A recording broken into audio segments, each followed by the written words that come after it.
नमस्कार मंडळी, खाताय ना? खातच राहिलं पाहिजे. आज मी तुमच्यासाठी घेऊन आली एक झकास रेसिपी. होय, आज आपण बनवूया कोथिंबीर वडी. तर एक मोठी जुडगा कोथिंबीरीची घ्या, तिला छान अंघोळ घालून बारीक चिरून घ्या. इथे मी छान फ्रेश ताजी कोथिंबीर घेतली आहे, तिला धुवून चिरून घेतली आहे. आता मी त्यामध्ये मिरची आणि लसणाची बारीक पेस्ट टाकणार आहे. मिरची तुम्ही तुमच्या तिखटाच्या आवडीनुसार टाकू शकता. त्यामध्ये मी आता तीळ टाकते. तिळामुळे थोडासा कुसकुशीतपणा आणि टेस्ट अजून छान येते.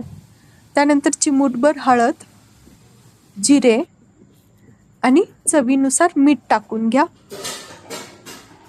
इथे मी थोडासा ओवा पण टाकत आहे. आता या सगळ्या मसाल्यानंतर यामध्ये आपण बेसन पीठ ऍड करूया. एक मोठा जुडगा कोथिंबीर असेल तर एक वाटी बेसन पीठ ऍड करा. त्यानंतर ह्यातलं जे पाणी आहे ते ऑब्झर्व करून घेण्यासाठी मी तांदळाचं पीठ ऍड करत आहे 1 कप. हे सगळं मिश्रण एकजीव करून घ्या. जर हे एकदम असा गोळा बनवून घ्या. ते बनत नसेल तर त्यानुसार रिक्वायरमेंटनुसार तुम्ही जेवढं बेसन पीठ त्यामध्ये बसतं तेवढं तुम्ही ऍड करून एक छान गोळा, जास्त घट्टही नाही जास्त पातळही नाही असा करून घ्या आणि त्याच्या अशा बारीक बारीक वड्या करा.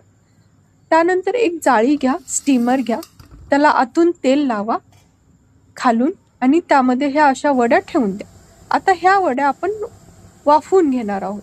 एका पातेल्यात थोडंसं पाणी घ्या, ते बॉईल होऊ द्या आणि त्यावर हे जाळी ठेवून द्या. ही जाळी झाकून ठेवा. फुल्ल गॅसवर 15 ते 20 मिनिट हे वाफवून घ्या. छानपैकी वाफवून घ्या. इथे मी अशा प्रकारे हे झाकून ठेवलं आहे आणि आता मी 15 मिनिटांनी जेव्हा हे ओपन केलं ते छान मस्तपैकी स्टीम झालेले आहेत, तुम्ही बघू शकता.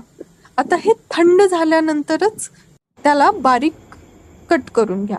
बिकॉज गरम असताना जर तुम्ही ते कट केलं तर त्याची भुर्जी होते. सो थंड झाल्यानंतर त्याला बारीक कट करून घ्या आणि कट करून झाल्यानंतर त्याला थोड्याशा तेलामध्ये फ्राय करून घ्या. इथे अशा प्रकारे मी मस्त लाल होईपर्यंत सगळ्या वड्या फ्राय करून घेत आहे. तुम्ही पाहू शकता एकदम अशा कुसकुशीत लाल होईपर्यंत मी त्यांना फ्राय करून घेतला आहे.